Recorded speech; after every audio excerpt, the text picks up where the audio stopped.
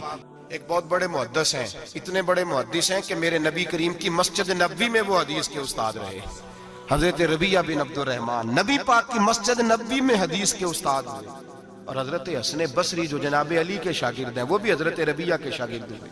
हजरत इमाम मालिक जो 70 साल तक मदीना और मक्का में हदीस पढ़ाते रहे, वो भी हजरत रबिया के शागिर्द हैं। इनके वालिद का नाम था अब्दुर रहमान फरोग। तारीख बगदाद में लिखा है कि बनु उमैया के दौर में, ताबीन के जमाने में जनाब अब्दुर रहमान बिन फरोग घर से चले गए। एक रवायत है बच्चा छोटा था, एक रवायत है बच्चा अभी माँ के पेट में था, जिहाद करने चले गए। उस दौर में ये जिहाद होता था कि एक इलाका फतह किया तो मुसलमान अगले इलाके में चले गए, अगला फतह किया तो अगले इलाके, एक के बाद दूसरे लोग पलट के नहीं आते थे।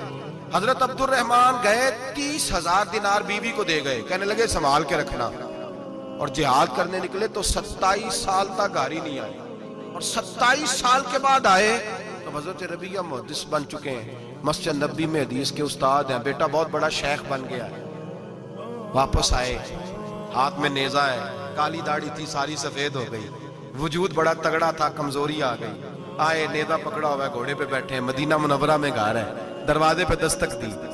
हजरत रबिया ने दरवाजा खोला, अंदर दाखिल होने लगे तो कहने लगे बाबा तू किधर घुसता आ रहा है? किधर? उसने कहा तू पीछे हट, तू मेरे मकान पे कब से कब्जा करके बैठा है। बात तेज होने लगी, आवाज थोड़ी बुजुर्गों की बुलंद होने लगी तो अंदर से जौजा ने सुन लिया और दरवाजे की ओर से देखने लगी तो पहचान गई। कहने लगी रबिया पीछे हट जा, ये कोई गैर नहीं, ये तेरे वालिद गिरामी है, ये तेरे वालिद है। अंदर आए, बाप बेटा मिले, असर की नमाज का वक्त हो गया, बड़ा रोए। 27 साल के बाद बाप लौटा, 27 साल के बाद बड़े रोए। नमाज का वक्त हुआ तो हजरत रबिया जल्दी से वुजू किया, मस्जिद नबवी शरीफ चले गए। जनाबे अब्दुर रहमान फरोग ने अभी खाना वाना खाना था, खाना खाने बैठे तो हुक्म देखे शौहर क्या करता है। ये नहीं पूछा कि 27 साल हाल क्या रहा, पूछने लगे मैं तुझे 30,000 दिनार दे गया था, वो किधर है? तो ज़ौजा कहने लगी खाना खा लो, असर की नमाज पढ़ के आओ, फिर बताती हूँ पैसे कहाँ हैं, आपकी रकम बड़ी अच्छी जगह पे महफूज है।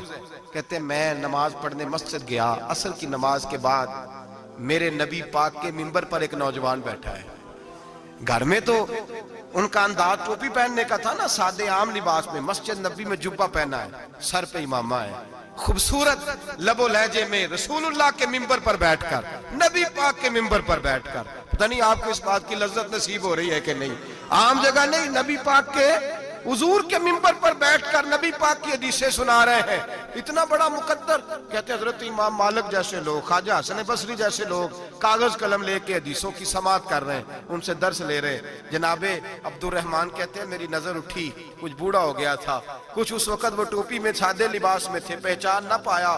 एक शख्स से पूछा यार है तो जवान पर इसके चेहरे की नौरानियत मेरे दिल को भा गई है तो जवान पर इसका हदीसें बयान करने का अंदाज मेरी तबीयत को घायल कर गया। ये कौन है जो नबी पाक की मस्जिद में बैठ के हदीसें बयान कर रहा है? तो कहते इमाम मालिक कहने लगे बाबा जी चुप कर जाओ, हमारे उस्ताद के बारे में ऊंचे लबो लहजे में बात ना करना, देखते नहीं कितने कितने लोग बैठे हुए खामोशी से। तो मैंने कहा मुझे भी तो बता दो ना है कौन? तो कहने लगे कोई अब्दुर रहमान फरोग नाम के बुजुर्ग हैं, ये उनके बेटे हैं, रबिया नाम है। कहते हैं जब लफ्ज कहे तो मेरे आंसू छलक के बाहर आए और मैं हुजूर की मस्जिद में गिर गया और रोने लगा कि यहाँ और मेरे रसूल पाक सैयद आलम सल्लल्लाहु अलैहि वसल्लम के मिंबर पर और मेरा बेटा। कहते मैं तड़प के घर गया और घर जाके मैंने अपनी बीवी को जब देखा तो मेरे आंसू निकल गए। मेरी बीवी समझ गई कि ये मेरे मुहद्दिस बेटे को देख आया है। कहते हैं बीवी रो के कहने लगी मैंने आपके 30,000 दिनार आपके बेटे को मुस्तफा करीम की हदीस का उस्ताद बनाने में खर्च कर दिए। मैंने वो 30,000 दिनार खर्च कर दिए, 30,000 दिनार आपका बेटा मैंने। तो कहते हैं मैं अपनी बीवी की तरफ देखने लगा, मैंने कहा कुर्बान जाऊं, मैं अगर अल्लाह के दीन के रास्ते में था, तूने मेरे साथ नेकी की है, मेरा बेटा भी दीन के रास्ते पे लगा दिया। मेरे भाई अल्लाह से जोड़ा, अल्लाह से जोड़ा उन लोगों ने अपनी औलादों।